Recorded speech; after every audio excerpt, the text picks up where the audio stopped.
தென்னாடுடைய சிவனை போற்றி, எந்நாட்டவர்க்கும் இறைவா போற்றி, அருட்பெரும் ஜோதி அருட்பெரும் ஜோதி தனிப்பெருங்கருணை அருட்பெரும் ஜோதி.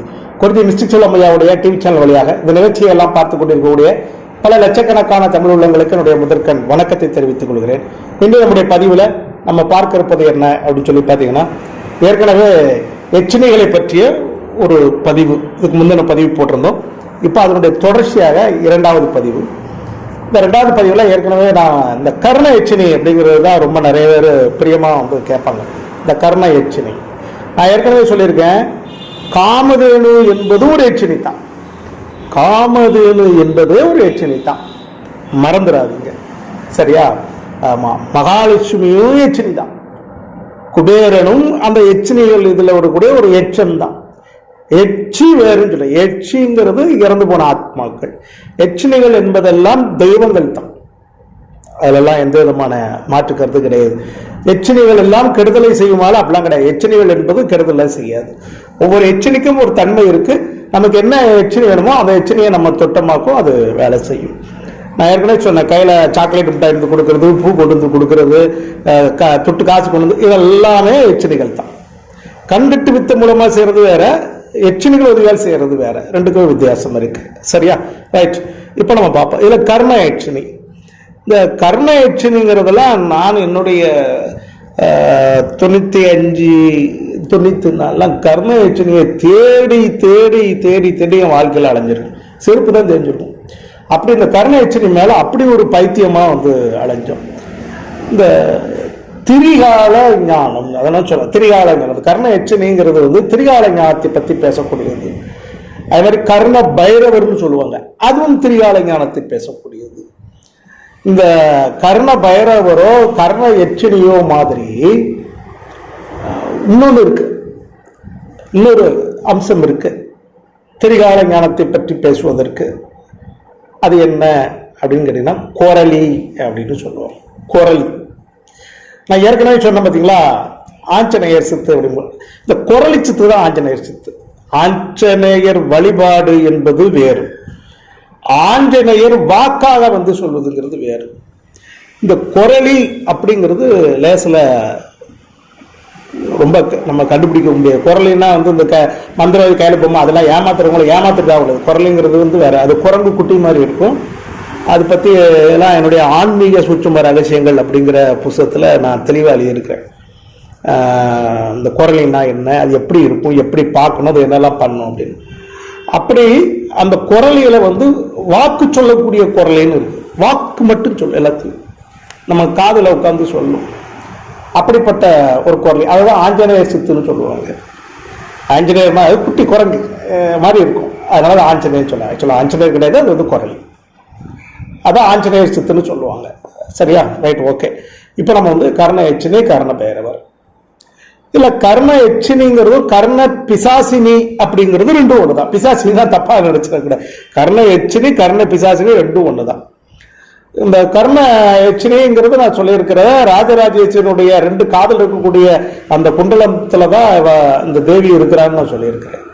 இவ சிவன், இந்த சிவனை எப்பொழுதும் சிந்தித்து கொண்டே இருக்கிறார். சிவ நிஷ்டையில் இருக்கக்கூடியவர், சிவ வழிபாட்டுக்கு உண்டான தெய்வம்.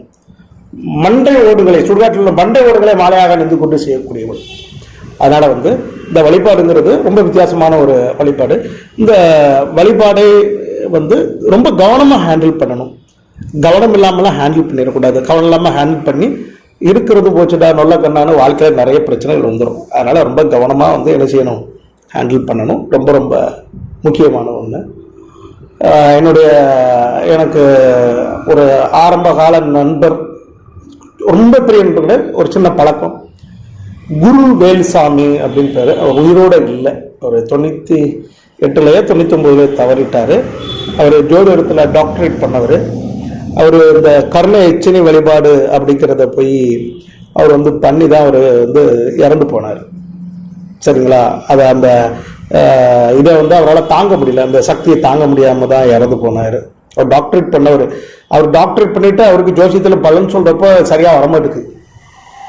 ஏன்னா இந்த குறி சொல்றவங்க, இந்த குறி அது மாதிரி எப்படின்னு கேட்டீங்கன்னா, மக்கள்கிட்ட என்னன்னு கேட்டீங்கன்னா, அப்படி வந்த உடனே உன் பாக்கெட்ல வந்து 2 200 இருக்கு, ஒரு 100 இருக்கு, ஒரு 50 இருக்குது, அப்ப 550 இருக்குன்னு வந்த உடனே சொல்லணும். இதுதான் ஜோசியம் நம்புறீங்க. இதெல்லாம் சில சின்ன சின்ன தேவதைகள் குரு அவைகளை வச்சு சொல்றாங்க. அப்படித்தான் நம்ம டாக்டரேட் பண்ணியும் நம்மளால ஜோதிடத்துல சக்சஸ்ஃபுல் ஆக முடியலையே, வாக்குப்பளிதம் வேணும் அப்படிங்கிறதுக்காக என்ன அப்படின்னு கேட்டீங்கன்னா அவர் இந்த கர்ண யட்சினி வழிபாடு பண்ணாரு. இந்த கர்ண யட்சினி வழிபாடு பண்ணி அந்த தேவி சித்தியாகி வருகின்ற பொழுது அவர் தவறிட்டார். நான் சொல்றேன், விவரங்கள்லாம் சொல்றேன். இதே மாதிரி இப்போ நானும் இதை மாதிரி போய் பண்ணி என் குடும்பத்தில் கொஞ்சம் கஷ்டங்கள்லாம் நானும் சிரமப்பட்டு என்னை குருநாதர் அதில் இருந்து காப்பாற்றி விட்டார். எல்லாம் நானும் அதில் ரொம்ப பைத்தியமாக ரொம்ப தீவிரமாக இருந்தவன்.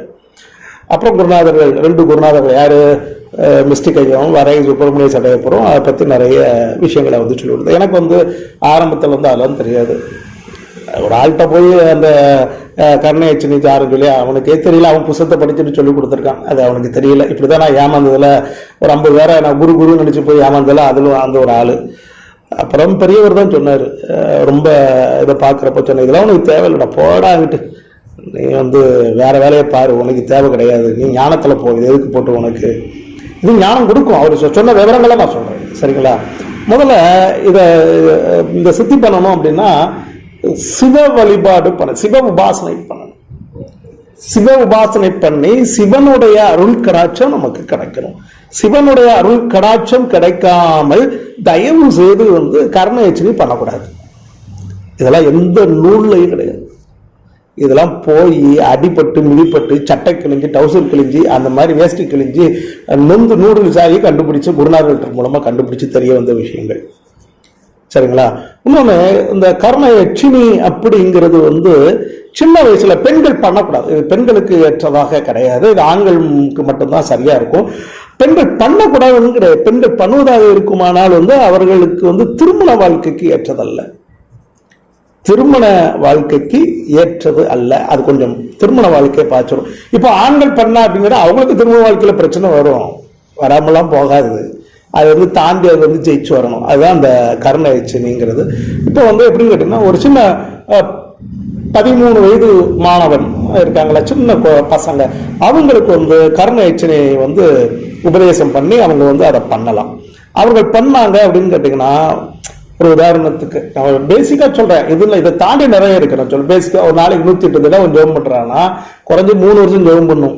புத்தகத்தெல்லாம் போட்டிருப்பான், நீ 16 நாள்ல ஜெபம் பண்ண, அதெல்லாம் ஒரு நாள் வராது, தலையில நாளும் வராது. அதெல்லாம் 16 நாள்ல கர்ண யட்சினி யாருக்கும் வராது. அதெல்லாம் சும்மா பொய். சூரியனா ஒரு வேளை மேக்க உதிக்கலாம், கிழக்க உதிக்க போல மேக்க உதிக்கல, கர்ண யட்சினிலாம் 16 நாள்ல வராது. அப்ப என்ன அப்படின்னு பாத்தீங்கன்னா, ஒரு 108 தடவை ஜெபம் பண்ணா கூட அப்படியே ஒரு 3 வருஷம் ஜெபம் பண்ண ரெகுலரா பண்ணணும், சிறுக சிறுக பண்ணணும். இது கூட சிவ உபாசனை சிவ பூஜை பண்ணணும்.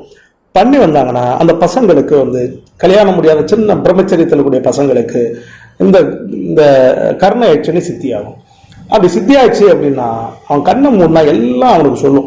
அவன் பரிச்சை பேப்பரை கொஸ்டின் பேப்பரை வாங்கின உடனே அதுக்குள்ள விட எல்லாத்தையும் காலுன்னு சொல்லிட்டு அப்படியே உட்காந்துக்கிட்டு எழுதிக்கிட்டே இருக்கலாம். அவன் தான் ஸ்டேட்ல ஃபர்ஸ்ட் வருவான்.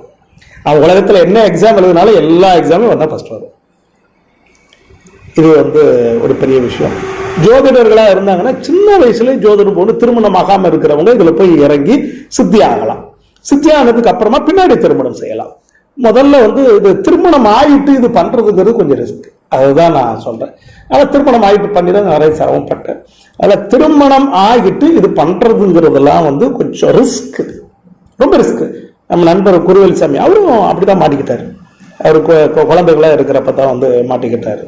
அவர் 40 வயசுல பண்ணிருப்பாரு அந்த மாதிரி. அப்ப என்ன சொல்றேன் அப்படின்னு பாத்தீங்கன்னா, ஜோதிடர்கள் யாரும் இதை பண்ணணும்னா சின்ன வயசுலயே பண்ணணும். கல்யாணத்துக்கு முன்னாடி, கல்யாணத்துக்கு அப்புறமா பண்றது கொஞ்சம் பார்த்து கவனமா பண்ணணும், இல்லைன்னா தூக்கி அடிச்சிடும். அப்புறம் சித்தியானதுக்கு அப்புறமா என்ன பிரச்சனை அப்படின்னு கேட்டீங்கன்னா, சித்தியானதுக்கு அப்புறமா இங்க இருந்து உங்க காதல இருந்து சொல்லிக்கிட்டே இருக்கும், அது வாட்டுக்கு சொல்லிக்கிட்டே இருக்கும்.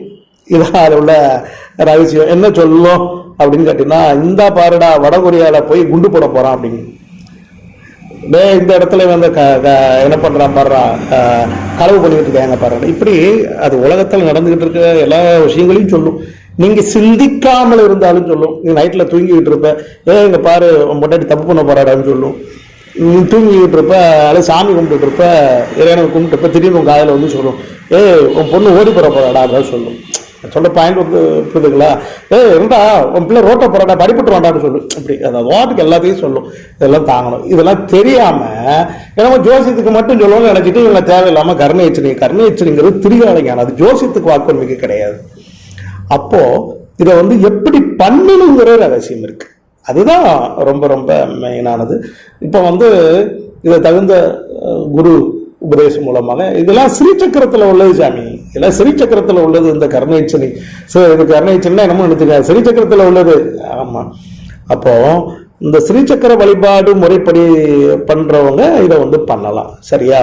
இப்போ இதை வந்து திருமணம் ஆகி இருக்கக்கூடியவங்களாம் பண்றாங்க அப்படின்னா அவங்க வந்து அதுக்கு நிறைய மெத்தட் இருக்கு. உபாசனை மட்டும் இல்லை, அதுக்கு யாகங்கள்லாம் பண்ணணும். யாக பூஜைகள்லாம் பண்ணி அதை பண்ணும்போது தான் அது அவர்களுக்கு பாதி. ஆனா சித்தி ஆனால் திரிகால 3 காலத்துல எல்லாம் சொல்லும், நீ தான் வாயை முடிட்டு கண்ணை முடிக்கிட்டு எதையும் யாருக்கிட்டையும் சொல்லாம பாத்துக்கிடணும். உன் கண்ணு முன்னாடி இவன் கல்யாணம் வந்திருக்கான், பேங்க்ல கொள்ளையடிச்சுட்டு வந்திருக்கான்னு சொல்லும். நீ வெளியே சொல்ல முடியுமா? சொன்னா என்ன ஆகும்? உன் உயிருக்கு ஆபத்து வரும். இதுல உள்ள ரிஸ்க் உங்களுக்கு வந்து புரியுதுங்களா? இவன் கல்யாணத்தான்னு தெரியும், நீங்க சொல்லி போடலாம். நான் சொல்றது பாயிண்ட் புரிஞ்சுக்கோங்க. பெரிய பெரிய ஒரு பெரிய என்ன மாஃபியா எல்லாம் சொல்லும். இது ஜோசியம் சொல்றது இல்ல, கர்ணயச்சனிக்கு ஜோசியத்துக்கு அது எல்லாத்தையும் சொல்லும். அதான் அதை ஜோதிடர்கள் வந்து அந்த காலத்துல கொஞ்சம் நாடி ஜோதிடங்கிறதுல வந்து அதை பயன்படுத்திக்கிட்டு இருந்தாங்க. நாடி ஜோதிடத்துல இன்னைக்கு சொல்றதெல்லாம் கும்மா, அதெல்லாம் சும்மா ஃப்ராட், அப்படிலாம் கிடையாது. நான் சொல்றது ஜீவநாடி, இந்த ஜீவநாடின்னு ஒன்று இருக்கு, அதுல அதை பயன்படுத்தி வந்து சொல்லுவாங்க. இதை வந்து சொன்னவர்ல வந்து இன்னொருத்தர் இருந்தாரு.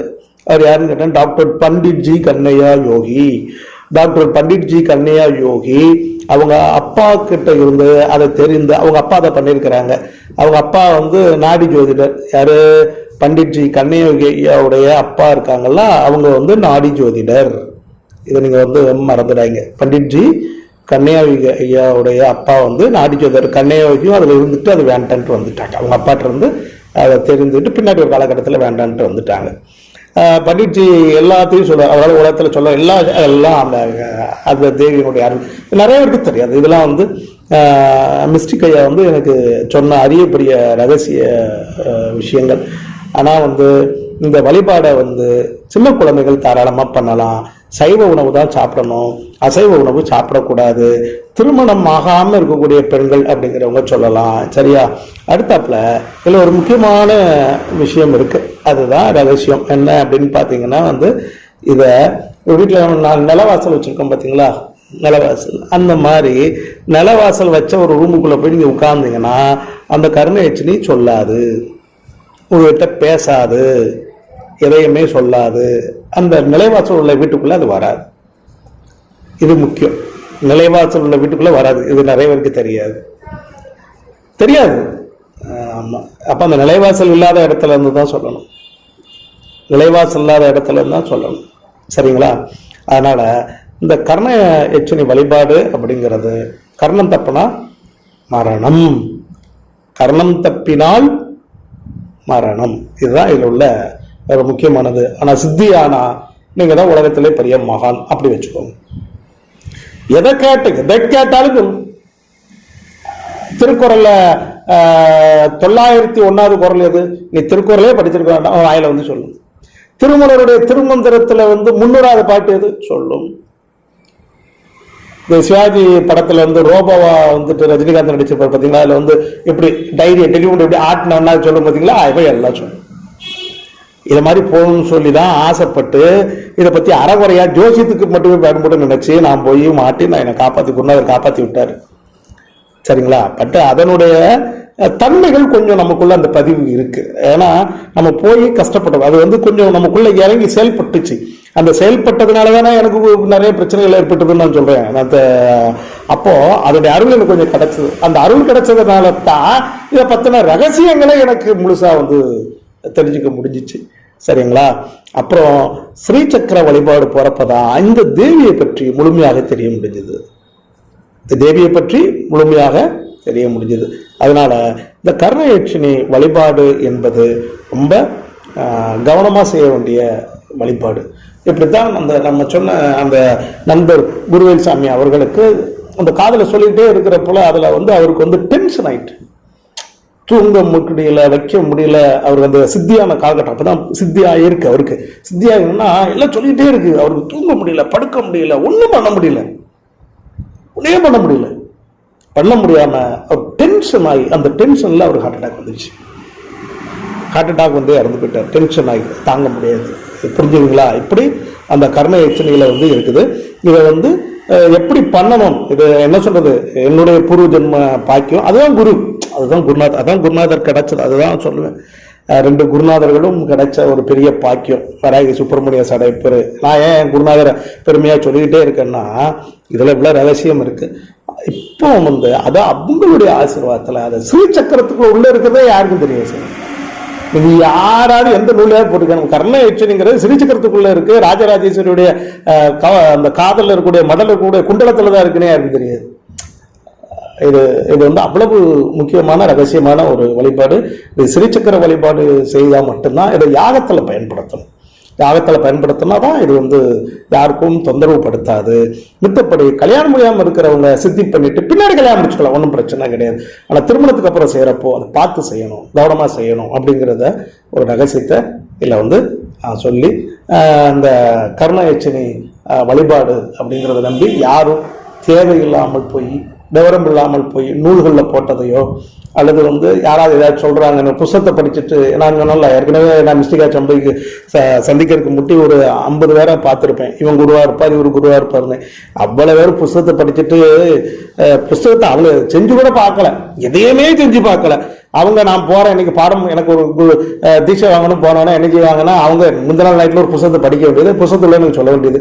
நான் போய் அதை என்ன செய்வேன் அப்படின்னு கேட்டீங்கன்னா, நான் ஒரு எல்லாம் தெரியும் நினைச்சிட்டு நான் பிராக்டிஸ் பண்ணுவேன். என்னுடைய பலம் வந்து அது, நான் கஷ்டப்பட்டிருக்கேன், அதனால ஜெயிக்கவும் செஞ்சிருக்கேன். நான் வந்து அதை செய்வேன். செய்து பார்த்த உடனே எனக்கு நன்மை தூய்மையாக நடக்கும். அப்போ நான் வந்து என்ன செய்வேன்னா, அதில் எனக்கு ஒரு சில தெளிவு கிடைக்கும். அதை போய் நான் போய் என்ன செய்வேன்னா, எனக்கு கற்றுக் கொடுக்குறது கேட்பேன். கேட்டால் எனக்கு தெரிஞ்சது கூட அவங்களுக்கு தெரியாது. ஏன்னா அவங்க அதை ப்ராக்டிஸே பண்ணி பார்க்கலையே. அவங்க புத்தகத்தை படிக்கிறதுலாம் சொல்லிட்டு இருக்காங்க. ஏட்டுச்சுரைக்காயை வந்து இப்படித்தான் நான் ஏறக்குறைய 50-60 பேரை தாண்டி போய் கடைசியாக மிஸ்டேக் சொல்லுவேன் ஐயாவை கண்டுபிடிச்சேன். அதனால தான் நான் இது அடிக்கடி என்னுடைய வீடியோவில் வந்து சொல்றது. அதனால வந்து இந்த தேவையில்லாமல் யாராவது யூடியூப்ல சொல்றாங்களோ, புத்தகங்களில் சொல்றாங்களோ அப்படின்னு சொல்லிட்டு தயவு செய்து கர்ண எச்சனையெல்லாம் விவரம் தெரியாமல் செய்து விடாதீர்கள். அது செய்யறதா இருந்ததுன்னா ரொம்ப கவனமாக செய்யணும், இல்லைன்னா நிறைய பிரச்சனைகள் வந்துவிடும் அப்படிங்கிற ஒரு எச்சரிக்கையை கொடுங்க. இதே மாதிரி தான் உச்சிஷ்ட கணபதி. நான் ஏற்கனவே உச்சிஷ்ட கணபதி வீடியோ போட்டிருக்கேன். உச்சிஷ்ட கணபதி அப்படிதான். உச்சிஷ்ட கணபதி பண்ணா அருமையான பொண்டாட்டி வந்துருவா, உச்சிஷ்ட கணபதி வந்தா அருமையான புருஷன் வந்துருவான், உச்சிஷ்ட கணபதி வந்தா துட்டு கொட்டு. இதெல்லாம் இன்டர்நேஷனல் ஃப்ராடு, நம்பாதீங்க. ஏன்னா உச்சிஷ்ட கணபதி என்ன பண்ண தெரியும், ஏன்னா நான் அதை நம்ம டெய்லி வழிபாட்டில் வச்சுக்கிட்டு இருக்கோம். உச்சிஷ்ட கணபதி என்ன பண்ணணும் தெரியும். என்கிட்ட தீட்சை என்ன தீட்சைன்னு சொல்ல முடியாது. என்கிட்ட ஸ்ரீசக்கர வழிபாடுல என்கிட்ட படிச்சவங்களுக்கு உச்சிஷ்ட கணபதி பத்தி சொல்லியிருக்கேன். உச்சிஷ்ட கணபதி என்னெல்லாம் செய்யணும்னு சொல்லியிருக்கேன். என் கூட இருக்கிறவங்களுக்குலாம் தெரியும் உச்சிஷ்ட கணபதி பண்றேன்னா இல்லையாங்கலாம் தெரியும். அதனால தயவு செய்து இதுல இந்த கர்ண எச்சனையோடு இதுவே நான் சொல்றேன். இதை ரெண்டும் தேவையில்லாமல் உங்களுக்கு இதை பத்தி பேசுறவங்கள 99.99 பேருக்கு இதை பத்தின ரகசியம் உண்மையிலே தெரியாது. இது ஒரு வார்னிங். இந்த பதிவு என்பது ஒரு வார்னிங், எச்சரிக்கை. தேவையில்லாமல் தொட்டு குடும்ப வாழ்க்கைகளை துளைச்சிடாதீங்க, நிறைய பேருக்கு சிக்கலாயிரும். சரியா? குறிஞ்சி மிஸ்ட்ரி செல்வராஜ் அவருடைய டிவி சேனலை தொடர்ந்து பார்த்துட்டே வாங்க. சப்ஸ்கிரைப் பண்ணுங்க, பெல் ஐக்கானை கிளிக் பண்ணுங்க. அவருடைய வீடியோக்கள் எல்லாம் உடனடியாக வந்து சேரும். நன்றி, வணக்கம்.